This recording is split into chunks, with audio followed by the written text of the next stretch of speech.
Hello everyone, Assalamu alaikum. My name is Sitara Yasin and welcome back to another video. आज मैंने engagement makeup look create किया है जो कि बहुत ही प्यारा सा सॉफ्ट सा एंड सेटल सा ये लुक है। और हर गर्ल्स को इस तरह का मेकअप बहुत पसंद होता है कि उसकी इंगेजमेंट के लिए इस तरह का एक सॉफ्ट सा लुक हो। तो ऐसा भी बिल्कुल नहीं है कि आप सिर्फ़ और सिर्फ ये इंगेजमेंट पे कर सकते हो। अगर आपकी इंगेजमेंट नहीं है या फिर हो चुकी है तो ज़रूरी नहीं है कि ये इंगेजमेंट के लिए है, आप किसी भी पार्टी मेकअप के लिए भी ये कर सकते हो, क्योंकि ये इंगेजमेंट मेकअप इस तरह का होता है कि बहुत ही सॉफ्ट सा मेकअप होता है, ज़्यादा ओवर मेकअप नहीं होता। तो आप कहीं पे भी ये अपना मेकअप क्रिएट कर सकते हो, ये लुक अचीव कर सकते हो, बहुत ही प्यारा लगता है। उसके अलावा सैलून जैसी बेस आप कैसे अपनी बना सकते हो, ये सब कुछ मैं बताऊंगी इस अपनी वीडियो में। वीडियो को स्किप नहीं करना, वीडियो को आपने एंड तक देखना है। तो चलिए अब अपनी वीडियो को स्टार्ट करते हैं बिना आपका टाइम वेस्ट किए। सबसे पहले यहाँ पर हम अपनी आईब्रोज़ को फिल कर लेंगे। आईब्रोज़ को फिल करने के लिए यहाँ पर मैं यूज़ कर रही हूँ एलेगल का जेल आईलाइनर। आप किसी भी ब्रांड का यूज़ कर सकते हो। उसके साथ मैंने ग्लैमर का एक एंगल ब्रश लिया है। और इसके अलावा अगर आपके पास जेल आईलाइनर कोई नहीं है तो आप अपनी आई पैलेट में से, आई शेडो पैलेट में से कोई भी डार्क ब्राउन शेड लेकर और उसके साथ अपने ब्रश को वेट करके अपनी आईब्रोज़ को आप इजीली फिल कर सकते हो। तो इसके लिए आपको टेंशन लेने वाली बात बिल्कुल नहीं है कि ये चीज़ मैं यूज़ कर रही हूँ तो हमारे पास ये नहीं है, उसकी जगह हम क्या यूज़ कर सकते हैं। उसके बाद स्पूली ब्रश से अपनी आईब्रोज़ को मैंने ब्लेंड किया है। ब्लेंड लाजिम किया करो। उसके बाद यहाँ पर मैं कैलॉन की बेस यूज़ कर रही हूँ अपनी आईब्रोज़ को शेप देने के लिए। अगर आपकी इंगेजमेंट है और इंगेजमेंट पे आपकी आईब्रोज़ बनी हुई नहीं है, आपको अलाउ नहीं है, या फिर अभी आप बनवाना नहीं चाह रहे हो, तो आप ये इस तरह से अपनी आईब्रोज़ को शेप दे सकते हो। तो इससे क्या होगा कि आपका आई मेकअप बहुत ही नीट आएगा और बहुत ही प्यारा लगेगा। तो उसके बाद ब्यूटी ब्लेंडर लेकर मैंने अपनी बेस को ब्लेंड कर ली है। अच्छे तरीके से हम उसे बिठा लेंगे। दूसरी बात कि दूसरी आईब्रोज़ आप लोगों से क्या होती है कि प्रॉब्लम होती है अक्सर कि हम दूसरी आईब्रोज़ में शेप नहीं दे पाते। तो ये बहुत ही आसान सा तरीका है अपनी दूसरी आईब्रोज़ को शेप देने के लिए कि वहीं से हमने अपनी लाइन को स्टार्ट करना है, जहाँ से हमारी आईब्रोज़ बनी हुई है वहाँ से लेकर आना है, दूसरी आईब्रोज़ के साथ हमने इस तरह से जॉइन कर देना है। तो ऊपर से भी ऐसे हम शेप दे देंगे। आई बेस को भी मैं ऐसे बना लूँगी, ब्यूटी ब्लेंडर से ब्लेंड कर लेंगे। और इस तरह से टेंशन लेने वाली बात नहीं है कि सेंटर में हमारी लाइन बन गई, तो वो तो हम ब्यूटी ब्लेंडर से ब्लेंड कर देते हैं। उसके बाद मैंने हुदा ब्यूटी का लिया है लूज़ पाउडर। आप इसकी जगह कोई भी ले सकते हो और अपनी आई बेस को सेट कर लें। बस यहाँ पर हमारी कंप्लीट हो चुकी है। अब आते हैं हम अपने आई शेडो पर। आई शेडो के लिए यहाँ पर मैंने यूज़ किया है ग्लैमरस की आई शेडो पैलेट, और इसमें से जो डार्क ब्राउन शेड है मैं वो ले रही हूँ सबसे पहले एज अ ट्रांजिशन शेड। उसके लिए यहाँ पर मैंने फ्लफ़ी ब्रश यूज़ किया है वेट एंड वाइल्ड का। आप किसी भी ब्रांड का यूज़ कर सकते हो, लेकिन फ्लफ़ी ब्रश ही होना चाहिए। फ्लफ़ी ब्रश से आपकी ब्लेंडिंग बहुत अच्छी होती है। और सबसे मेन पार्ट हमारा ब्लेंडिंग का यही होता है, जो सबसे ऊपर वाला शेडो होता है, ट्रांजिशन शेडो होता है, इसकी ब्लेंडिंग लाजिम आप अच्छे तरीके से किया करें। तो उसके बाद अपने क्रीज़ एरिया को डिफ़ाइन करने के लिए मैंने लिया है यहाँ पर पिंक, डार्क पिंक शेडो लिया है। और ब्रश यहाँ पर क्रिस्टीन का स्मॉल साइज़ का ब्रश लिया है। उसके बाद यहाँ पर मैंने थोड़ा सा बड़े साइज़ का एक फ्लफ़ी ब्रश लेकर अपने डी एरिया के अंदर रहते हुए इस अपने शेड को भी ब्लेंड कर देना है। तो ब्लेंडिंग आपने लाजिम करनी है, और जब तक ना हो जाए तब तक दूसरा शेड मत उठाएं। उसके बाद यहाँ पर मैंने लिया कंटूरिंग पैलेट क्रिस्टीन का, और इसमें से जो डार्क ब्राउन शेड था वो मैं यूज़ कर रही हूँ अपने आउटर कॉर्नर के लिए। और ये वाला जो कंटूरिंग पैलेट है, ट्रस्ट मी गाइस, बहुत अच्छा है। इससे मैं बहुत सारे अपने आई मेकअप करती हूँ, अपनी कंटूरिंग भी कर लेती हूँ। बहुत ही मज़े की पैलेट है, छोटी सी पैलेट है, आप बहुत इजीली से कैरी भी कर सकते हो और अपना पूरा आई मेकअप भी डन कर सकते हो। आउटर कॉर्नर भी मैंने ब्लेंड कर दिए हैं। तो हमारे यहाँ पर सारे ब्लेंड हो चुके हैं। उसके बाद यहाँ पर मैं अपना हाफ कट क्रीज बना रही हूँ क्रेलॉन की बेस से। आप इसकी जगह अपना कोई भी कंसीलर यूज़ कर सकते हो, या फिर जो आप बेस यूज़ करते हो उससे भी आप अपना कट क्रीज बना सकते हो। एंड्स जो होते हैं हमने उसे फिंगर से इस तरीके से ब्लेंड करना है, ऐसे नहीं छोड़ना। उसके बाद आउटर कॉर्नर पर अगेन मैं डार्क ब्राउन शेड लेकर उसे भी ब्लेंड कर दिया है। उसके बाद हुदा ब्यूटी की आई शेडो पैलेट ली है। इसमें जितने भी सारे शेडो हैं सारे इंगेजमेंट मेकअप के लिए बिल्कुल परफेक्ट हैं, क्योंकि उसमें इंगेजमेंट मेकअप के लिए हमें ज़्यादा ज़रूरत पड़ती है। लाइट पिंक, पीच, इस तरीके के मेकअप होता है। तो इसमें से जो पिंक वाला शेडो है मैं वो ले रही हूँ, और ये मेरी ड्रेस से भी मैच हो रहा है। इसकी पिगमेंटेशन आप देख रहे हो कि फिंगर से कैसी इसकी पिगमेंटेशन आती है, और ये तभी मिलेगी जब आप फिंगर से ही अप्लाई करोगे। फिंगर के बगैर आप इसे जितना लगाते रहोगे आपको कुछ भी ये रिज़ल्ट नहीं मिलेगा। तो आउटर कॉर्नर भी हमने इसे स्मज कर देनी है फिंगर से। उसके बाद क्लेज़ोना ब्यूटी का स्पार्कली स्टार मैं यूज़ कर रही हूँ, जिसका नंबर है 08, और आप इसकी पिगमेंटेशन देख रहे हो कि कितना ये ग्लिटरी है, कितना शाइनिंग है इसमें। और दूसरी बात ये है कि आप इसे डायरेक्ट अप्लाई कर सकते हो। आपने ऐसे फिंगर पे लेना है और इसे टैप टैप करके अपने डी एरिया में ऐसे अप्लाई करना है। बहुत ही ब्यूटीफुली ये लग जाता है। मेकअप करने के बाद शेडोज़ झड़ते हैं, तो दैट्स वाई फेस को लाजिम नीट कर लिया करें माइसिलर वाटर से। माइसिलर वाटर से नीट करने के बाद लूँगी यहाँ पर मैं फिक्सर, नेक्स का फिक्सर यूज़ कर रही हूँ। अगर आपके पास फिक्सर नहीं है तो आप इसकी जगह पर रोज़ वाटर भी यूज़ कर सकते हो, जो आपके पास अवेलेबल हो आप यूज़ कर सकते हो। और ये लॉन्ग लास्टिंग बेस के लिए छोटी छोटी टिप्स हैं, हैक्स हैं, जो कि मैं आपको बता रही हूँ इंगेजमेंट मेकअप के लिए। तो उसके बाद यहाँ पर मैं ले रही हूँ अपना सीरम, जो कि 2 in 1 है। ये प्राइमर भी है, सीरम भी है क्रिस्टीन का। इसमें से मैं 3 ड्रॉप लूँगी और अपनी पूरी स्किन में इसे मैं अच्छी तरीके से अब्जॉर्व कर लूँगी। स्किन ड्राई है तो बेस्ट है कि कोई सीरम लाजिम पहले आप अप्लाई कर लिया करें। सीरम नहीं है तो आप उसकी जगह कोई भी अपना मॉइस्चराइज़र क्रीम भी कुछ भी आप यूज़ कर सकते हो। निविया की क्रीम भी बेस्ट है मॉइस्चराइजिंग के लिए, ड्राई स्किन वालों के लिए। उसके बाद यहाँ पर मैं स्टिक ले रही हूँ क्रेलॉन की, और फुल कवरेज अगर आपको बेस चाहिए सैलून जैसी, तो ये बेस्ट है कि पहले आप स्टिक से अपने पूरे फेस को अच्छे तरीके से कवर कर। बाद हम कोई भी फाउंडेशन ले लेंगे। यहाँ पर मैंने मैक की फाउंडेशन ली है, और जैसे हम अपनी स्टिक को ब्लेंड कर लेंगे। ब्लेंड करने के बाद हमने अपनी फाउंडेशन लेनी है, और फाउंडेशन के ऐसे डॉट डॉट लेकर अपने पूरे फेस पर अप्लाई कर लेने हैं। और जब भी आपको फुल कवरेज चाहिए हो तो ये बेस्ट वे है, और सैलून्स में भी यही यूज़ होता है कि पहले हम स्टिक यूज़ करते हैं, उसके बाद उसके ऊपर हम फाउंडेशन यूज़ करते हैं। फाउंडेशन लगाने के बाद मैंने ब्यूटी ब्लेंडर से नहीं, पहले मैंने ब्रश से ब्लेंड किया है, फाउंडेशन ब्रश से। उसके बाद मैंने ब्यूटी ब्लेंडर लेकर इसे अच्छे तरीके से टैप टैप करके बिठा लिया है। उसके बाद यहाँ पर मैं यूज़ कर रही हूँ रेवोल्यूशन का कंसीलर, जिसका शेड है C2, और अपनी आइज़ के अंडर आई को और अपने नोज़ को जो एरिया हमने ब्राइट करना है, जिन एरियाज़ को ब्राइटनेस की हमें ज़्यादा नीड पड़ती है, उन एरियाज़ को हम ब्राइट कर लेंगे। तो उसके अलावा यहाँ पर जो हमारा चीक बोन वाला एरिया है, इनको भी हम ब्राइट करेंगे, क्योंकि आज हमारा एंगेजमेंट मेकअप है, जो कि मैं ज़्यादातर नहीं करती बट आज हम करेंगे। तो उसके बाद यहाँ पर मैं ले रही हूँ ब्यूटी ब्लेंडर। ब्यूटी ब्लेंडर से भी इसे अच्छे तरीके से हमने सेट कर लेना है, बिठा लेना है।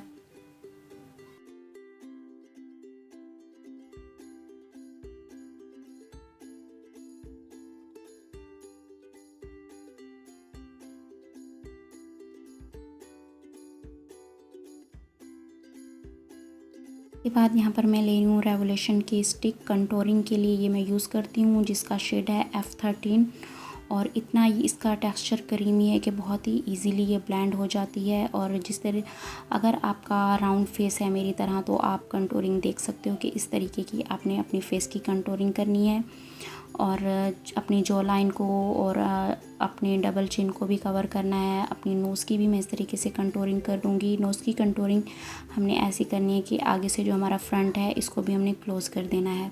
उसके बाद फोरहेड पे मैं करूँगी लाइंस कंटूरिंग की। ड्रॉ करने के बाद हमने ब्यूटी ब्लेंडर लेकर अपनी जो लाइंस हैं उनको अच्छे तरीके से ब्लेंड कर देना है। और ब्लेंडिंग कंटूरिंग की ऐसे करनी है कि जिस शेप में, जिस डायरेक्शन में हमने अपनी लाइन बनाई थी, शेप बनाई थी, उसी डायरेक्शन में ही अपनी ये ब्लेंड करनी है कंटूरिंग। और इसका टेक्सचर मैंने आपको बताया कि इतना क्रीमी है, बहुत ही इजीली ये ब्लेंड होती है। जैसे मैं इसके ऊपर ब्यूटी ब्लेंडर रखती हूँ, ये बिल्कुल मेरी फाउंडेशन के अंदर स्मज हो जाती है। मुझे ज़्यादा बिल्कुल भी टाइम नहीं लगता इसे ब्लेंड करने में।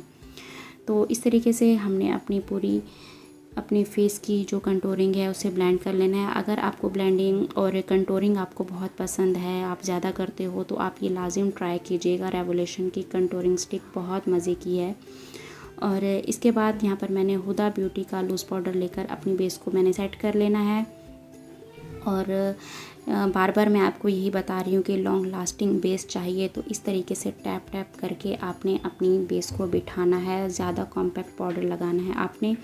और बाकी के पूरे फेस पे आपने एक बड़ा साइज़ का फ्लफ़ी ब्रश लेकर पूरे फेस पे ऐसे पाउडर लगा लेना है। उसके बाद ले रही हूँ यहाँ पर मैं कंटूरिंग पैलेट क्रिस्टीन का, और इससे अगेन हम अपनी कंटूरिंग कर लेंगे सेम उसी डायरेक्शन में। जब आप क्रीमी स्टिक से या फिर किसी भी फाउंडेशन से जब आप अपनी कंटूरिंग करते हो तो उसके बाद पाउडर लगाने की इतना ज़रूरत नहीं पड़ती। आप लाइट सा पाउडर लगाते हो और बहुत ही इजीली आपको आपकी डायरेक्शन भी मिल जाती है, आपको आपकी शेप भी मिल जाती है। और इससे क्या है कि जब भी आपको एंगेजमेंट मेकअप करना है, आप या फिर किसी क्लाइंट का कर रहे हो या फिर किसी ब्राइडल का कर रहे हो, तो लाजिम है कि आप सबसे पहले कोई भी स्टिक से आप उनकी कंटूरिंग कर लिया करें, उसके बाद आप पाउडर लगाया करें, तो बहुत ही अच्छी शेप आती है उसमें। तो उसके बाद यहाँ पर मैं ब्लश ऑन ले रही हूँ। ब्लश ऑन आज मैं ये तीनों जो शेड हैं इन तीनों को मिक्स करके ले रही हूँ और अपनी चिक्स पे इस तरीके से अप्लाई करना है। और थोड़ा सा ज़्यादा मैं अप्लाई कर रही हूँ क्योंकि मैंने आज बेस इस तरीके की बनानी है एंगेजमेंट के लिए, तो उसमें क्या होता है कि पिंक पिंक और सॉफ्ट सा लुक बहुत अच्छा लगता है। तो इसलिए हमने अपने चीक बोन पे, अपनी नोज़ पे इस तरीके से अप्लाई करना है। और अगेन मैंने लिया है यहाँ पर हुदा ब्यूटी का लूज़ पाउडर और इस तरीके से अपनी लाइंस यहाँ पर मैंने चीक बोन के अंडर क्रिएट कर लेनी है। ये मैंने आपको पहले भी बहुत सारी वीडियोस में बताया है कि इससे बहुत प्यारा लुक आता है आपके चीक बोन एरिया में। तो आई होप यू अंडरस्टैंड कि आपको समझ आ गया होगा और आप ये ट्राई भी कर रहे होंगे क्योंकि काफ़ी टाइम से आप लोग मेरे साथ हो, मुझे देख रहे हो मेरी हर वीडियोस को। यहाँ पर सबसे पहला वाला जो हमारा शेडो था, ट्रांजिशन शेड जो हमने अपने लिए थे, वो मैंने अपने लोअर लैश में लगाए हैं एक स्मॉल साइज़ के ब्रश से। उसके बाद जो सेकंड हमने शेड लिया था डार्क पिंक वाला, वो हमने अपनी लोअर लैश में सबसे फ्रंट में लगाया है।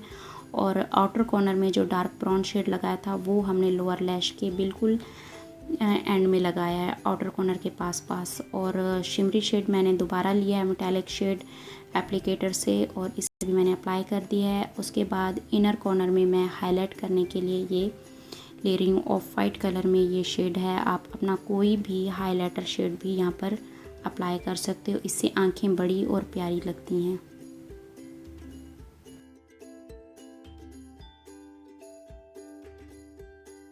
और ये आईलैशेस यहाँ पर मैं ग्लैमरस की यूज़ कर रही हूँ, जो कि मैं अपनी बहुत सारी वीडियोस में दिखा भी चुकी हूँ। स्वीट टच की ग्लू यूज़ करूँगी और सबसे पहले आईलैशेस से पहले हम यहाँ पर मस्कारा अप्लाई कर लेंगे। कलर स्टूडियो का मस्कारा यहाँ पर मैं लगा रही हूँ अपनी लोअर लैश में भी और अपनी अपर लैश दोनों में अच्छे तरीके से हम मस्कारा अप्लाई कर लेंगे। और 30 सेकंड के लिए आपने अपनी लैशेस पे ग्लू लगाकर रख देना होता है, उसके बाद ही आप अप्लाई किया करें तो फ़ौरन स्टिक हो जाती हैं, ज़्यादा टाइम भी नहीं लगता। और फ़ौरन अगर आप ग्लू लगाकर इसे लगाओगे तो ये अच्छे तरीके से स्टिक नहीं होंगी, आपका मेकअप भी ख़राब करेंगी।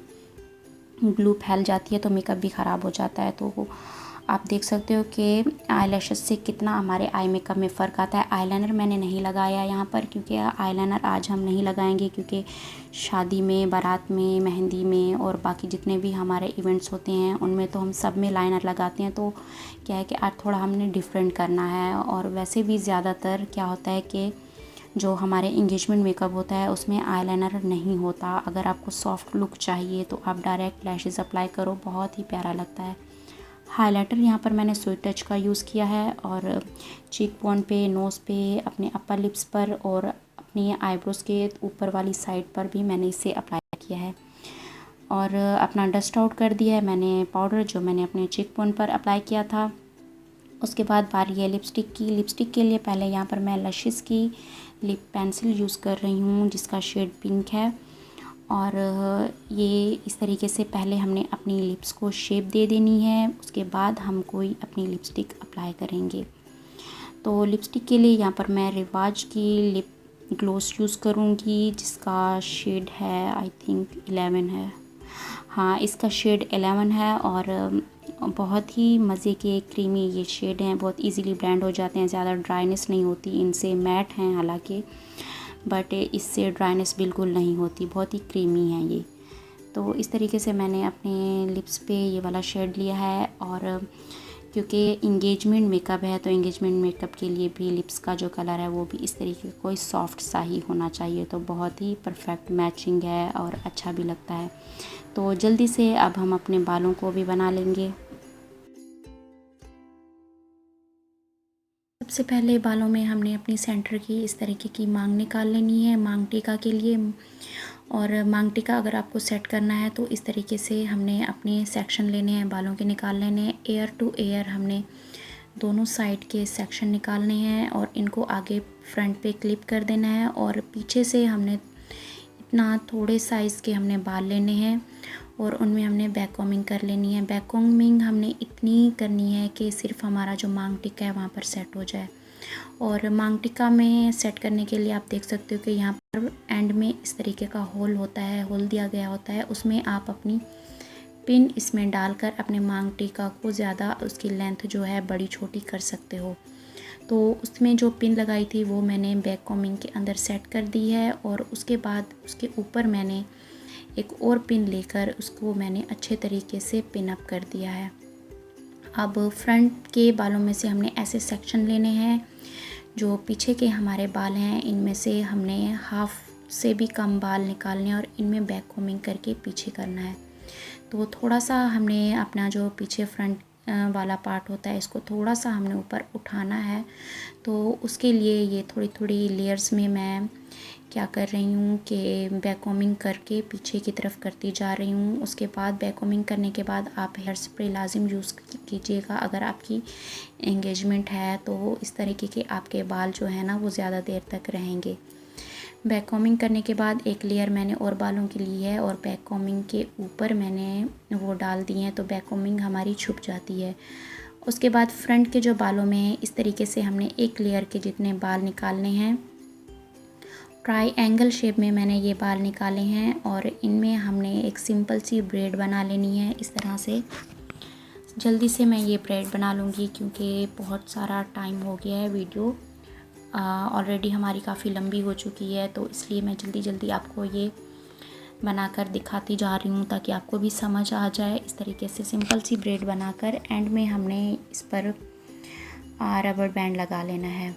उसके बाद रबर बैंड लगाने के बाद जो हमने ब्रेड बनानी है वो हमने लूज़ ही बनानी है, इतनी टाइट नहीं बनानी। उसी में से अपनी दोनों फिंगर्स के जितना हमने क्या करना है कि 1-1 इंच के जितना हमने बाल निकालने हैं अपनी ब्रेड के अंदर से। अपनी दोनों फिंगर लेना है और ब्रेड के अंदर से हमने उसे होल बनाना है, स्पेस बनानी है। और 1-1 इंच नहीं, हाफ इंच के जितना हमने लेयर लेते जाना है पीछे के बालों से और फ्रंट के आगे निकालते जाना है बाल। इस तरह से आप देख सकते हो। आई होप कि आपको समझ आ रहा होगा कि मैं आपको क्या बताना चाह रही हूँ कि ब्रेड के अंदर से हाफ लेयर के जितना हमने बाल निकालने हैं और इनको अपने बालों को खींचना है और ऊपर टाइट करना है जो लेयर्स हमने निकाली हैं। उसके बाद पीछे हमने उनको भी पिन अप कर देना है। दूसरी साइड पे भी सेम हमने वही करना है। और अगर आपको वो पसंद नहीं आ रहा तो इस तरीके की सिंपल सी ब्रेड बनाकर भी आप पीछे उसे पिन अप कर सकते हो। इस तरीके से यहाँ आपको क्लियर दिख रहा होगा कि हमने ब्रेड में के अंदर से इस तरीके से 2 फिंगर्स निकालनी है और पीछे की साइड से हमने हाफ इंच के जितने बाल लेने हैं। अगेन मैं बता रही हूँ आपको कि हाफ इंच के जितना बाल पीछे वाली साइड से लेने हैं और आगे हमने फ्रंट पे वो जो लेयर्स हैं वो डालते जाना है। आपने काशिश की ब्राइड के भी हेयर स्टाइलिंग देखी होंगी इस तरह की। अक्सर वो अपनी ब्राइड्स में बहुत सारी ब्राइड्स को उन्होंने ऐसी हेयर स्टाइलिंग की है। तो इस तरीके से पीछे ब्रेड बनाने के बाद हम बाकी बालों में अच्छे तरीके से कर्ल्स कर लेंगे। और कर्ल्स आपने कैसे करनी है, रॉड की डायरेक्शन कैसे रखनी है और टेम्परेचर क्या रखना है, ये सब कुछ पर मैं एक वीडियो अपलोड कर चुकी हूँ। स्टेप बाय स्टेप वीडियो मैंने अपलोड की है कि आप कैसे अपने बालों में कर्ल्स कर सकते हो। तो वो जाकर आप मेरे चैनल में देख सकते हो।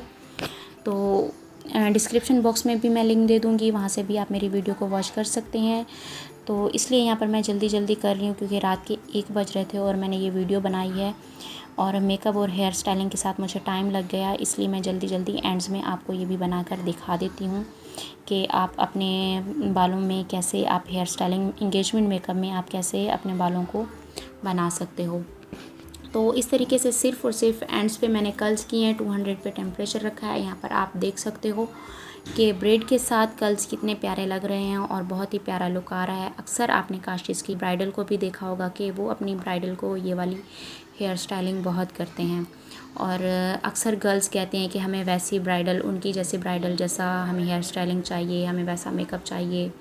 तो मैंने सोचा क्यों ना मैं आप लोगों के लिए ये आसानी कर दूं कि आपको खुद ये सब कुछ करना आ जाए। तो अगर आपको ब्रेड सूट नहीं कर रही, आपके फेस पे सूट नहीं कर रही और आपको पसंद नहीं आ रही और ज़्यादा डिफ़िकल्ट हो रहा है बनाने में, आपके पास टाइम नहीं है, तो सिंपल क्या है कि इस तरीके से आपने अपने बालों में पूरे कर्ल्स कर लेने हैं आगे ऐसे मांग टीका सेट करके। तो इस तरीके से भी बहुत ही सॉफ्ट सा प्यारा सा लुक आता है, प्रोफेशनल लुक आता है। आपने अक्सर एक्ट्रेस को भी देखा होगा कि उनके सिंपल से एंगेजमेंट हो रही हैं, ऐसे कोई इवेंट्स हो रहे हैं तो वो सिंपल से उनके फ्रंट के पूरे बालों में इस तरीके से लॉन्ग कर्ल्स डले होते हैं और बाकी सारे बाल उनके ऐसे ओपन होते हैं। तो ना फाइनल जो हमारा लुक होने वाला है वो तो कंप्लीट ज्वेलरी के साथ ही होगा और मेकअप जो होता है हमारा कंप्लीट ज्वेलरी और हेयर स्टाइलिंग के साथ ही होता है। तो जब तक आप ये सब कुछ साथ में कैरी नहीं करोगे, आपका फ़ाइनल लुक आपको समझ में नहीं आएगा, आपको आपका मेकअप समझ में नहीं आएगा। तो आई होप कि मेरी ये वीडियो आप लोगों के लिए हेल्पफुल रही होगी, आपको पसंद आई होगी। और दुपट्टा आपको कैसे पहनना है वो आप, जहाँ पर मैंने मांग टीका सेट किया था वहाँ पर मैंने बैक कॉमिंग की थी, वहाँ पर भी आप दुपट्टा रख के ऊपर पिन अप कर सकते हो। तो इसमें इतना हमारा जो इंगेजमेंट मेकअप होता है इसमें हमारा कोई इतना हैवी दुपट्टा नहीं होता कि वो सेट नहीं कर सकते हम, बहुत ही ईजीली आप सेट कर सकते हो। तो ये था मेरा फ़ाइनल लुक। आई होप कि मेरी ये वीडियो आप लोगों के लिए हेल्पफुल रही होगी। और यहाँ पर आप मेरा आई मेकअप देख सकते हो, मेरी बेस देख सकते हो कि कितनी मज़े की बेस बनी है। तो ये आपने ज़रूर ट्राई करना है, फ़ीडबैक मुझे लाजिम दिया करें। तो मिलते हैं नेक्स्ट वीडियो में, तब तक के लिए अल्लाह हाफ़िज़, दुआ में याद रखिएगा।